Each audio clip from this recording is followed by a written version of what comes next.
All right then, sweet. Hello everyone, welcome to the. I forgot our name for a second.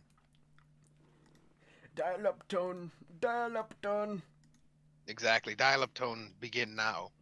This is incredibly embarrassing to forget the name of your own channel.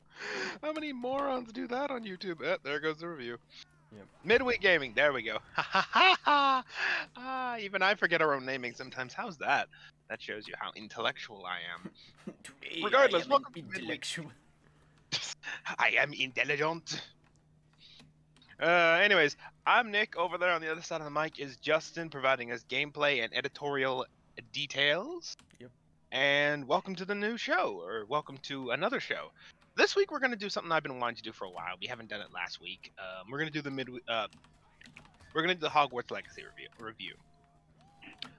We've been putting this off for a little bit because I bought the deluxe, so technically I got it almost a week early because of the 72-hour early access.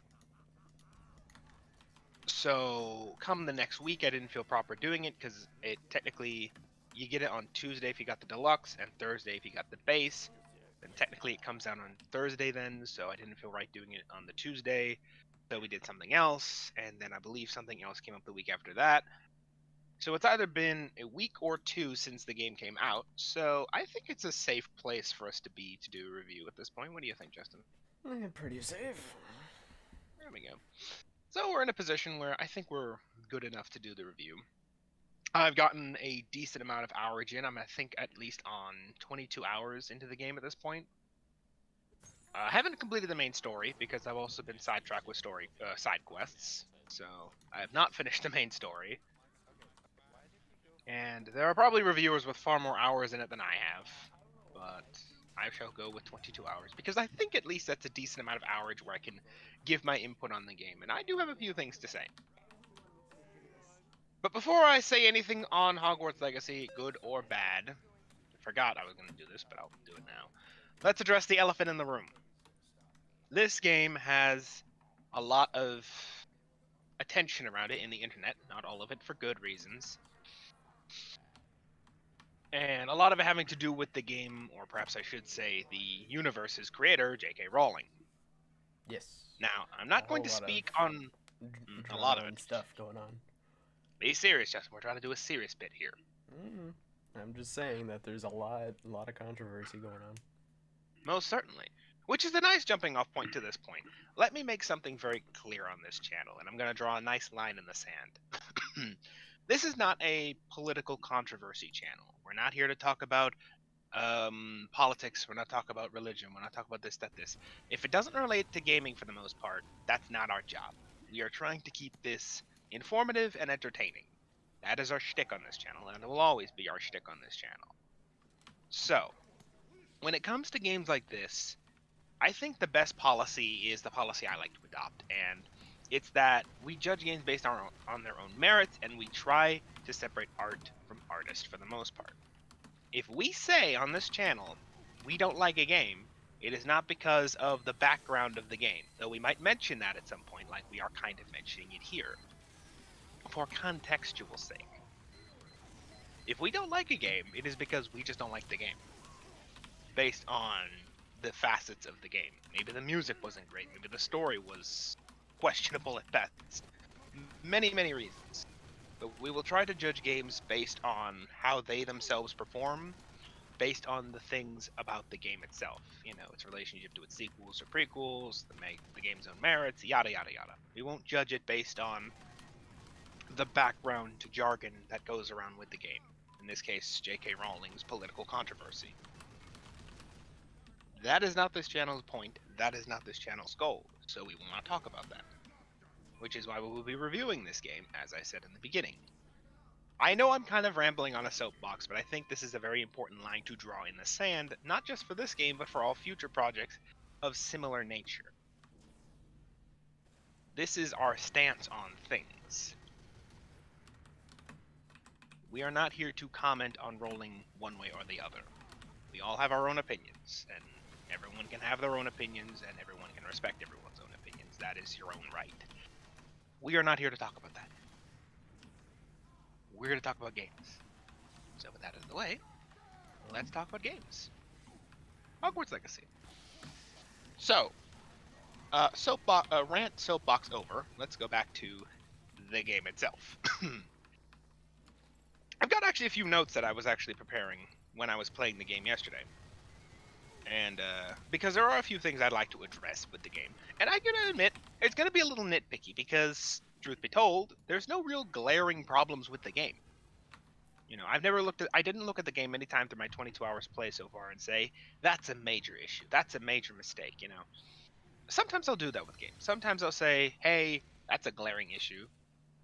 Like, for example, Like that this looks like a critical bug that just doesn't make the game playable. I'm literally unable to go here or do this. that, or it could be in the case of Scarlet Nexus, my constant critique that I will give to the end of time, where I'm like, if you play Yuto's story, one of the two characters you can play as, nothing makes sense. I played that game for quite a while, and I think I played over half of Yuto's arc, and throughout the entire story, your big question of the critique of the story is just why? Why are the characters doing half of this? Half of these conflicts could be avoided if people just talked to each other. It's not one of those like story elements where it's like, okay, they did what they could because the, you know, nature of the world or stuff like that. They just create conflicts because these two dinglings do not talk to each other. These two praying characters do not talk to each other, despite the fact they have myriad of times to do so. And because of that, it's just created a metric boatload of conflict. So, Yeah. you know, it's a question of like, come on, really? That's just bad communication. Which I guess could be a writing decision, but if you ask me, it just feels like bad writing. But again, back to the legacy, you know, I don't see any of that. There's no major game-breaking bugs like you would see in something like Cyberpunk or No Man's Sky in the beginning. In both those cases in the beginning, they're both better, much better games now. Or in the case of story points where you see for something like Scarlet Nexus. Maybe that's a bit of a hot take, I don't know. In this game, actually pretty good. Story's pretty good, not gonna lie. Maybe a little short for my states. I've heard that it's about maybe a 30-hour story, but I don't know. Or I've heard it's about like 30 hours to complete the main campaign itself, and then, you know, a bit more to complete the side content. But, you know, maybe, you know, if you want a shorter game, that's you. I prefer longer games, but, you know, I don't know. But back to the notes at hand. So I'm going to be nitpicky, like I said, because there's no major issues here. So let's start off with the main. Let's start off with voice. Honestly, the voice work's not that bad. I think in one of the earlier videos we mentioned, we talked about the voice work and we talked about being a little like subdued and a little weird. As I've gotten into the game and I've heard a bunch of dialogue from different NPCs and the main character themselves, it's actually not that bad. The only critique I would have for sometimes is in some weird aspects, like the main character, like whoever's voicing the main character, almost sounds like subdued. Like, let me give you an example here. The line, "You are excited," say excited expletives into the air. He does, and he does well, or she does, depending. I haven't played with a female voice actress, so I don't know. Excuse me, what the female voice sounds like, or female actor. But I do know the main character for the male actor, or the actor for the male main character, or male voice. It's really a self-insert, so it's really pick your own. At times almost sounds like subdued. Like they're saying like they are trying to be excited, but it also feels like they're trying to be quiet because they're like in a recording booth or something like that. It feels really weird, but at times it's like, really? That feels a bit, you know, subdued. I don't know, maybe that's just me. Like I said, we're being nitpicky here because there's really nothing big to critique the game. Another actually big one here. That's a lot more nitpicky than this one, I would argue. Most of the rewards in the game are cosmetic based. Now, let me kind of give you some context to that. In some games, if you complete certain story missions or certain quests, you get certain items, maybe related to that quest, maybe related to something like that, that, you know, are for your character. Maybe a new weapon, maybe a new piece of clothing, you know, something that is maybe tied to that quest that is interesting. For example, in Persona 5, you go down a certain route, you can get it actually very high-end pistol for your character to use that is tied to the shop owner, which is quite fitting because he's a guy who sells model guns. So the idea that you're getting this very nice, very realistic looking pistol, the best on the market, makes sense. But again, you have to go down that route. Hogwarts Legacy does not do this. There is never a time where you will be rewarded a new wand, for example, or a new mount. Well, no, there are new mounts, but we'll get to that. There's never a time where you'll be awarded, say, a new piece of clothing or a new wand or something like that. To a point. All of the things you earn are cosmetic based. So if I earn, say, a piece of clothing tied specifically to that quest, for example, there's one quest where I help out a girl who's really interested in talking to the merfolk for some reason. You earn a garb that is merfolk emissary, and it's, very nice, it's very sea based, makes sense. And it's a cosmetic item. You don't actually get that item, you get the pattern for it. Now, this is a nice little bit of a jumping off point where I can kind of talk about transmog here. Transmog is a system built into the game, and I heard it was built into the game, but only until like yesterday, like only a few hours before I shut off the game, did I actually figure out how it worked. So I just been amassing all these collectibles and stuff that I have no idea how to use. But basically, it works like this: while you're on your character's gear screen, if you're on a console or PS5 specifically, which I was, you scroll over to one of your items, you press square, and it'll give you this whole list of things you've unlocked, either previous bits of clothing that you've discovered or, specific challenge rewards that you've gotten, and it'll allow you to transmog into that item. But it will keep the base stats of the item you're wearing. So, your typical transmog system. That is basically the sum of the rewards you get in the game. Everything is either some form For the of most, cosmetic or like some kind of for that. the most part, all content that you earn is more just appearance based, kind of like in Jedi Fallen Order.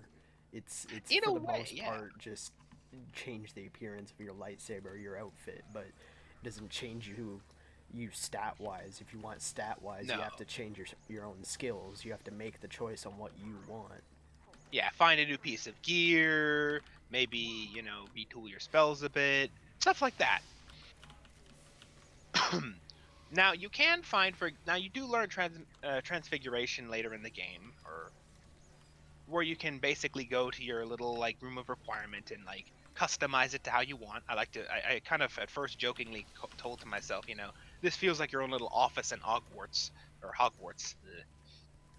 Where you can like have tables set up and you've got your vivariums for your beasts that you're capturing, and those unlock further as you go, and they feel very different.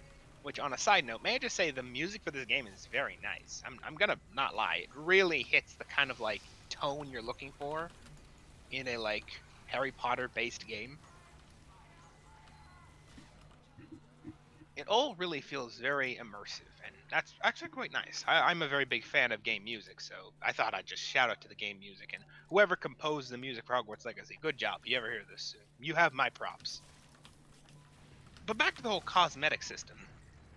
Yeah, that's basically kind of how you think about it. Yeah, think of Fallen Order. You don't get any new garbs for the most part. You get a cosmetic that allows you to transmog into a type of garb, but it doesn't change the stats of what you're wearing. Or in the case of Fallen Order, you don't have anything You don't you're gain wearing any real outside of the base outfit. benefit. Yeah, it's very much there. Now, in the case of Fallen Order, it makes a little. Actually, I'm going to rephrase that. For both of these games, it makes sense in different ways. Fallen Order is not a loot-based game. Everything you unlock has a purpose. When I unlock the ability to use double-bladed lightsaber, that's a new fighting style I can use. When I unlock the ability to use dual lightsabers, that's a new fighting ability I can use. But you don't really unlock anything for. I can't remember the main character's name. You might remember it. What is it? Callus, I think. No, that's the name of the big guy in Destiny 2. Oh, Cal or Callus? Cal, not Cal, Callus. Cal. Cal Yeah, Kestis. Callus is in Fallen Order, confirmed. He lost a lot of weight, Well, I but mean, technically, you could go with that name if you want. Cal for Callus. Cal is short for Callus. Destiny 2 confirmation confirmed.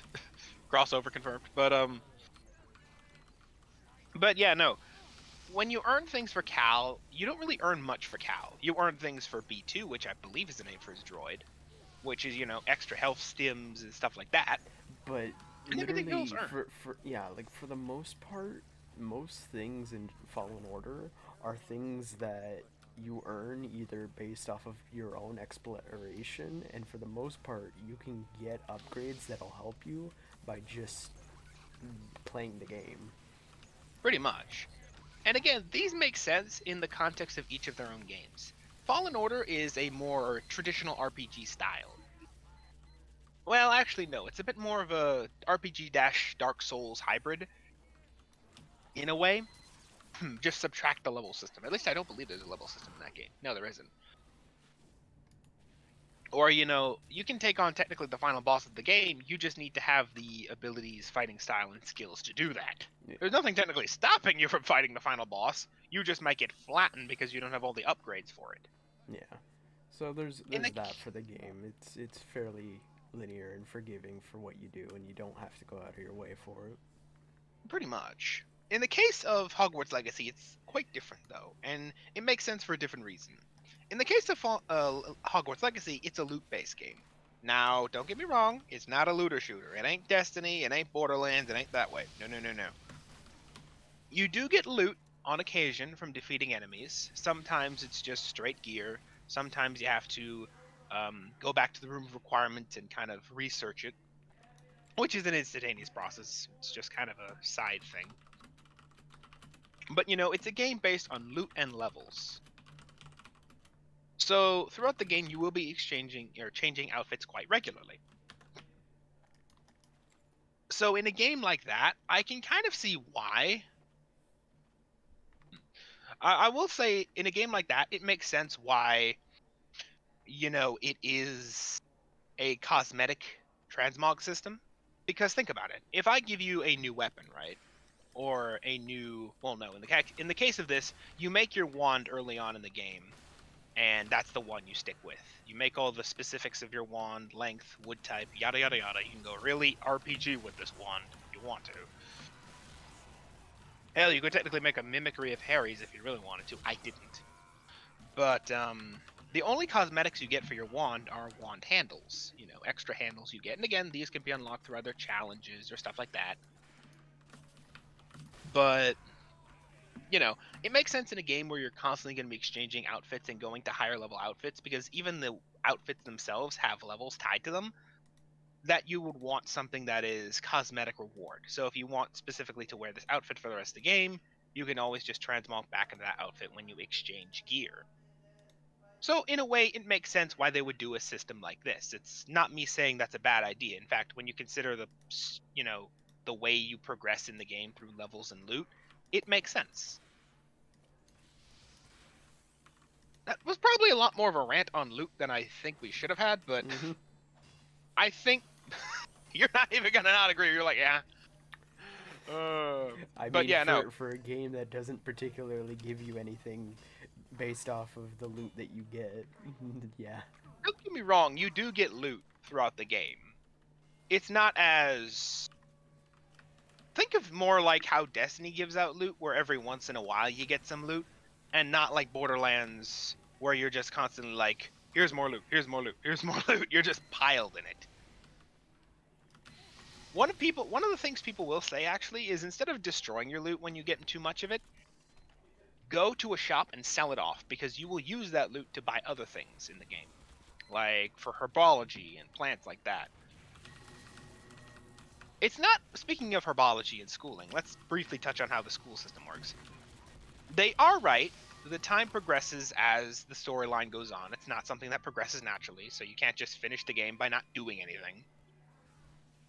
And you really only attend class a few times through story-specific points. It's not like Persona where you're forced into class constantly. I like to use Persona because I think it's a good analogy for like another school-based game in a way. Almost like Bully too. I would use Bully. I think that's another good analogy people say of like this type of genre of games where it's like school-based character. But I have not played Bully, so I cannot use that analogy. I have played Persona though, so I can use that analogy. But anyways. But yeah, no, you only really attend classes on a certain few instances. Like, it's canonically stated that you attend class all the time, but you don't really, like, see it in cutscenes for the most part.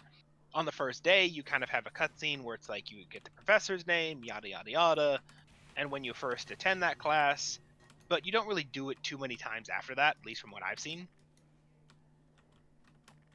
So that's kind of how that system works. So don't expect like a school, like a classroom cutscene every like few days. That is not how that works. When it comes to spells, I'm not going to go into how many spells there. Well, I'm going to say how many spells there are in the game. I'm not going to get into specifics, both for time reasons and the fact I don't want to spoil anything. But we do have all three of the unforgivable curses, and including those, we have 23 spells. So outside of the unforgivables, because I have at least learned Crucio, because yes, I am morally questionable. Hey, if it works, right?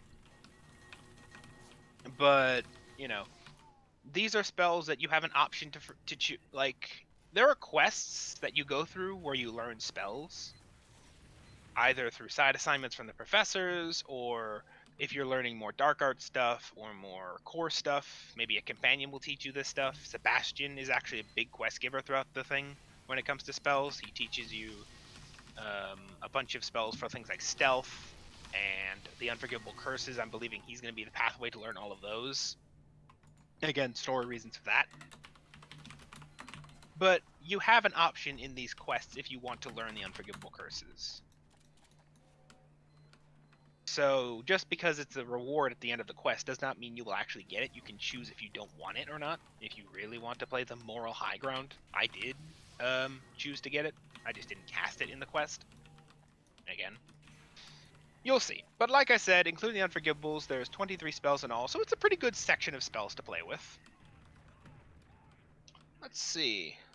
That kind of brings me to the end of my notes for the most part. Not a bad game. Not a bad, like I said, system. It feels a bit small though. Like they could have added more if they wanted to and had more time. But don't get me wrong. There's, for example, beasts which you can capture. You learn that in beast class. There's actually quite a few of them. Like there's even like you can even capture unicorns, which is interesting. I think there's also a dragon flying around, and I've seen it in like the trailers that might be a thing you also get, but I believe that's more of a story specific thing. So unfortunately, we cannot tame you cannot go how to train your dragon fully yet. I think that's a later Not point yet. in the story. Now that would be fun to have as a mount. Second boy. You just see a Right. giant dragon Well, fly down. well, besides taming and all that, is there anything else? Anyway. You really want to end this show, don't you? Not But I one. confess, you are trying to keep me honest with the time. I confess. But yeah, no. Like I said, you've got taming, you've got this. There is the haunted Hogsmeade shop for those who are wanting to buy it and haven't seen the press materials for it yet. A fair warning. You probably have heard about it already, but let me give you a fair warning anyway. There is an extra side quest that you can get for specifically PlayStation 5 or PlayStation in general. Not sure if this is a timed exclusive or if this is a mission that's specifically for PS5 permanently. Most likely it's a timed exclusive, generally for a year. That's how these things work. Called the Haunted Hogsmeade Shop. I have not gotten that point into the story yet where I've gotten that quest, but essentially you will get that quest and allow you to run your own shop in Hogsmeade, which will be interesting. I've yet to see how that plays out. But yeah, if you're looking for all of the content, you're probably gonna have to play it on PlayStation. I don't even think it's on PC at the moment. Actually, I might be wrong. Hold on, let me briefly look that up. I have enough time to do that because I have literally Steam. But no, it is on Steam. But just for warning, if you're gonna buy another platform, you will not get that quest because it is most likely tied as a timed exclusive to PlayStation at the moment. We don't know if it's a timed exclusive. That's just my wager. It is exclusive at the moment. They've never mentioned if it's timed or not, though. But that's just, like I said, my guess. Better safe than sorry, right? But yeah, no, that's kind of it in a way. There really is no morality system, so don't worry if you learn the unforgivable curse or not. They have said there's multiple endings, which is probably going to have to do with how you interact with characters throughout the game, but there is no straight morality system. So yes, once you learn Avada Kedavra, if you choose to, you can go around just killing everything in the game. And that does not impact the ending. I guess because the people you're fighting for the most part are evil beings like poachers and dark wizards, so I guess no one's gonna really cry if they die. I don't know. Who knows? Maybe that's the reason why everyone's like, yeah, you can use the unforgivable curses, and nobody really cares. Although you do learn them in a fairly secretive way. Like I said, the character Sebastian kind of teaches you on a side mission, so maybe that knowledge just doesn't get out to the rest of the world. I don't know. Anyways, jokes aside, talks aside, that's pretty much Hogwarts Legacy, yeah. A loot-based game for the most part, with quite a few spells to play with. Interesting little dynamic. And yeah. Anything to add on the Justin? Not really. I haven't really played it at all, and I've only seen a minimal amount of gameplay, so. I mean, unlike the stuff we've talked about so far, what do you think? I find it interesting on how they've made some of the time mechanics work with like some of the content on like the classes and stuff like that. So yeah, It is interesting. It is interesting. It's good to see like games do that kind of thing where it's like some content is somewhat time sensitive, where it's like something can only really happen in certain points, and if you want to take part of it in it, you can. Yeah. Like that. Yeah, I like the Persona aspect of that. That's the thing, right? There's that. I wonder if it's like, if you don't do any of your side assignments, or if you don't go to class and you don't learn any of the extra spells, if that will impact the ending, where it's like, you're seen as a bad student. Because I have said there are multiple endings, but like I said, without a clear morality system, it might be more akin to like Persona, where it's like how you interact with the characters throughout the course of the game, and your small actions here and there will impact the ending. Like in the case of Persona, this one character, depending on how you interact with them, will depend on how the story plays out in the end, because they turn out to be a very pivotal character. Maybe Sebastian is in that same point because he feels like a pivotal character. So who knows? But yeah, no, that's it really. Would I recommend you buy this game? Honestly, yeah. Yeah, I would. Based on the game's own merit, is actually a very good game. Most games have a thing. They will promise you something. They will either underdeliver or they will not deliver at all. Some will overdeliver. In this case, I think it delivered. Not in the way I expected, but it did deliver. Did it overdeliver? No, I wouldn't say that. I think I kind of expected it to play out this way. But it certainly fulfilled all the promises it was making. Like, I've never once sat throughout my 22-hour play session so far and said, oh, I thought this was going to be in there, or oh, this, The only thing I'm not sure if they'll include is Dementors, and I do not believe they will, because there's only one spell that works against them. And at least at this point, I have not learned it yet, and I have seen all of those spells. It might be one of those utility spells that they kind of add onto the bar in the end, because you don't technically see everything you learn, like the grab pouch or whatever they call it, which is used to snag beasts. You don't see that on your spell bar when you first start out the game. It's kind of like tacked on to the end as you're given it. So that might be it. Like I said, they do show Dementors in the box art, so I don't know. Maybe, maybe not. There you go. But yeah, no. Great game. Recommend buying it. It's honestly well worth the money. But like I said, buyer beware. If you don't get it on PlayStation 5, you might not get the Haunted Hogsmeade shop for at least a year, if at all. So there's that to keep in mind. There is that. But yeah, no. That's it. That's Hogwarts Legacy. That's our comprehensive review with the 22 hours I have played so far. So far. And yeah, that's the show, guys. Don't know what we'll do next week. We'll see. My collector's edition is still yet to come in. I railed about that on on the show several times, and real I'm still quick, railing about it. real quick. For Destiny wise, we are what, the last week for Destiny this expansion. This is the last week, guys. So yeah, So we might maybe do the next expansion, maybe. maybe. We, Maybe like a week after it comes out, though, or yeah, I don't know. we'll see. Expansions are short, so people might be able to grind through it in a day. But just in case, we might do it the next week. I will definitely be grinding through it in like the first day. Okay, I will take the day off and just grind through it. there you go. All right, well, there's that. Anyways, but yeah, no. Hope you enjoyed the show, and as always, good night. And Bungie, if you listen to this, where's my collector's edition? Give it to me. Give it to me.